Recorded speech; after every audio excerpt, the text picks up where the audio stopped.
శ్రీమాత్రే నమ. జయ గురు దత్తాత్రేయ నమ. ఈ వీడియోలో మనం సెప్టెంబర్ 22వ తారీఖు నుంచి 28వ తారీఖు మధ్యలో జరగబోయే వార ఫలాలు మేషరాశి వారికి ఏ విధంగా ఉండబోతున్నాయి అన్న విషయాన్ని మనం ఈ వీడియోలో పరిశీలిద్దాం. మరి ఈ వారం అంతా కూడా ఈ రాశి వారికి శుక్రుడు సప్తమ స్థానంలో సంచరిస్తూ మాలవ్య మహాపురుష యోగం అనే యోగాన్ని ప్రత్యేకంగా ఈ మేషరాశి వారి మీద ప్రభావం చూపుతుంది.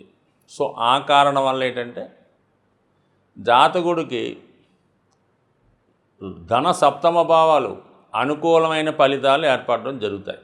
ముఖ్యంగా ఏంటంటే కుటుంబ సౌఖ్యం పెరుగుతుంది, కుటుంబ సభ్యుల మధ్య ఏకాభిప్రాయం, కుటుంబ సభ్యుల ఆదాయం పెరగడం, గృహంలో ఏదో విధమైనటువంటి శుభకార్యాలు జరగడం, వాటి కోసం చర్చించుకోవడం, రాబోయే రోజుల్లో జరగబోయే ఒక వివాహం కొరకో, వేడుక కొరకో, పండగ కొరకో సంప్రదింపులు, దానికి కావాల్సినటువంటి బట్టలు, వస్త్రాలు, విలువైన వస్తువులు కొనుక్కునే ప్రయత్నాలు చేయడం జరుగుతూ ఉంటుంది. సప్తమ భావం యాక్టివేట్ అవ్వడం వల్ల భార్యాభర్తల మధ్య అన్యోన్యత పెరుగుతూ ఉంటుంది. ఏదో ప్రతి విషయానికి కూడా ఒకరినొకరు సంప్రదించుకొని ఒక నిర్ణయానికి రావడం జరుగుతూ ఉంటుంది. ఆర్థిక విషయాల్లో చాలా అనుకూలమైన స్థితి ఏర్పడుతుంది. ముఖ్యంగా ఇది వ్యాపార రంగంలో ఉన్న వాళ్ళకి చాలా బాగా కలిసి వచ్చే అవకాశం అన్నమాట. ముఖ్యంగా మరి సప్తమ స్థానం అన్నది వ్యాపారానికి సంబంధించింది, 6వ స్థానం అన్నది వృత్తి ఉద్యోగం చేసుకున్న వాళ్ళకి ఉంటుంది.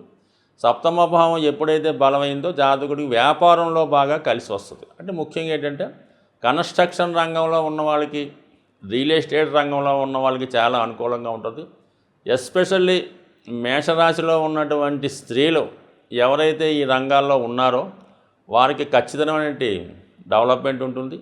అలాగే కళారంగంలో ఉన్న వాళ్ళకి మంచి గుర్తింపు, వాళ్ళకి మంచి అవకాశాలు రావడం కూడా ఈ సమయంలో శుక్రగ్రహ అనుగ్రహంతో ఈ వారం అంతా కూడా చాలా విలువగా ఉంటుంది, చాలా వాల్యుబుల్గా ఉంటుంది, ఒక సెలబ్రిటీ హోదాలా ఉంటుంది, ఎక్కడికి వెళ్ళినా గౌరవం పొందుతారు. అయితే మరి బుధగ్రహం ప్రస్తుతం పంచమ స్థానంలో 6వ స్థానంలో సంచరిస్తూ మన మంగళవారం నుంచి, అంటే ఈ వారంలో మంగళవారం నుంచి 6వ స్థానంలోకి రావడం జరుగుతుంది. అంటే 6వ స్థానంలోకి రావడం వల్ల అక్కడ స్వక్షేత్రం ప్లస్ ఉచ్చక్షేత్రం అయి అక్కడ రవితో కలిసి ఉండడం వల్ల ఒక బుధాదిత్య యోగం ఏర్పడింది. సో దాంతో రవి బుధులు బలవంతుడు అవడం వల్ల జాతకుడికి శత్రువులపై విజయం లభిస్తూ ఉంటుంది. ఎంత గొప్పవాడినైనా మీ యొక్క వాక్చాతుర్యంతో కానీ, తెలివితేటలతో కానీ, న్యాయంతో మీరు నెగ్గే అవకాశం ఉంటుంది. అలాగే ముఖ్యంగా ప్రభుత్వ ఆఫీసుల్లో కావాల్సిన పనులు కానీ, అలాగే ఆర్థిక లావాదేవీలు, బంధువులతో ఉన్న విరోధాల్లో మీ వైపు సక్సెస్ వచ్చే అవకాశం ఉంది. ఇది ఉద్యోగస్తులకి ఒక మంచి ఫలితాన్ని ఇవ్వడం జరుగుతుంటుంది. అంటే మొత్తం మీద శత్రువులపై విజయం, కోర్టు సమస్యల నుంచి విముక్తి, ప్రభుత్వ అధికారుల అనుకూలత ఈ సమయంలో లభించే అవకాశం ఉంటుంది. మరి ఈ వారం మంగళవారం నుంచి అయితే మళ్ళా ఈ వార ప్రారంభంలో ఈ మేషరాశి వారికి ధనస్థానంలో ఒక గజకేసరి యోగం ఏర్పడుతుంది.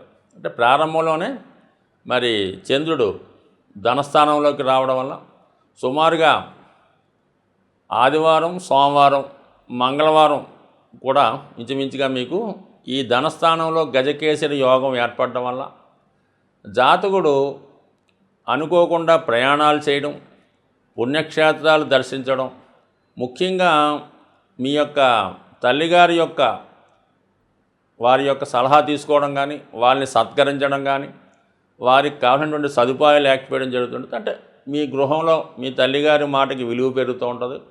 ఏదో ఒక పుణ్య కార్యక్రమం చేసే ప్రయత్నం చేస్తారు, లేదా కుటుంబ సమేతంగా ఏదైనా పుణ్యక్షేత్రాన్ని దర్శించే ప్రయత్నం కూడా ఈ వారం ప్రారంభంలో జరిగే అవకాశం ఉన్నది. సో ఏదైనా మేషరాశి వారికి చాలా గ్రహాలు ఈ వారం అంతా అనుకూలంగా ఉండడం అన్నది చాలా చెప్పుకోదగ్గ విశేషం.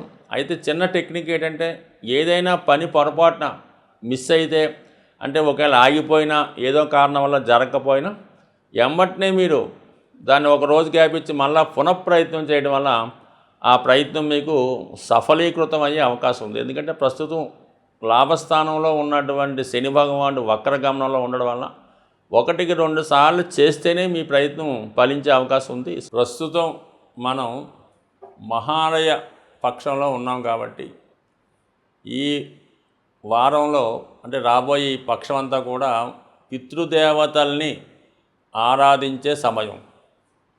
అంటే ఇక్కడ ఎవరి కుటుంబంలో అయినా అంటే వ్యక్తిగతంగా మీరే కాకుండా మీ కుటుంబంలో సంతానం అవ్వచ్చు, ఎవరన్నా మీ కుటుంబంలో నిరుద్యోగులుగా ఎటువంటి ఉద్యోగం లేకుండా కేవలం ఖాళీగా ఉండడం వల్ల కానీ ఏదో ఒక వ్యసనానికి బలహీనమై ఉండడం కానీ తరచూ అప్పులు చేయడం, వివాహం అయినా కూడా సంతానం కలగకపోవడం, ఒకవేళ కలిగినా కేవలం స్త్రీ సంతానం మాత్రమే కలగడం, ఇలాగ కొన్ని ఉంటాయి. అయితే ఒక కుటుంబంలో ఒకరికి ఈ విధంగా ఉంటుంది. సాధారణంగా ఈ పితృదోషాలు అన్నవి ఆ కుటుంబంలో ప్రథమ సంతానం మీద ఉంటుంది, కొన్ని సందర్భాల్లో చివరి సంతానం మీద కూడా ఉంటుంది. కాబట్టి ప్రతి ఒక్కరూ కూడా ఈ దేవతలకి తప్పనిసరిగా ఇప్పుడు జరుగుతున్నటువంటి 15 రోజుల్లో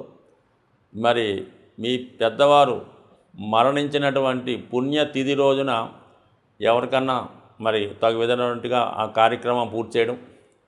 మరి చాలామందికి అవకాశం లేకపోవచ్చు, తెలియకపోవచ్చు, కానీ వాళ్ళు వీలైనంత వరకు గోసేవ చేయడం వల్ల మీ దగ్గరలో ఉన్నటువంటి గోశాల దర్శించడం, లేదంటే మీ పెరట్లో ఎవరన్నా పెంచుతున్న గోవులు ఉన్నా మీ ఊళ్ళో ఉన్న ఆ గోవుకి మరి నవధాన్యాలు సంబంధించినవి.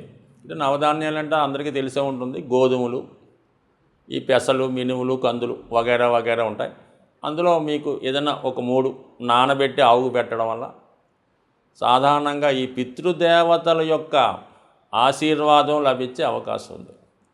సాధారణంగా ఎవరైనా కుటుంబంలో మీ పెద్దవారు మరణించినప్పుడు మీరు వాళ్ళకి 11వ రోజున చేసినటువంటి కార్యక్రమాలు వసపిండి అంటే రకరకాలుగా ఉంటాయి పేర్లు.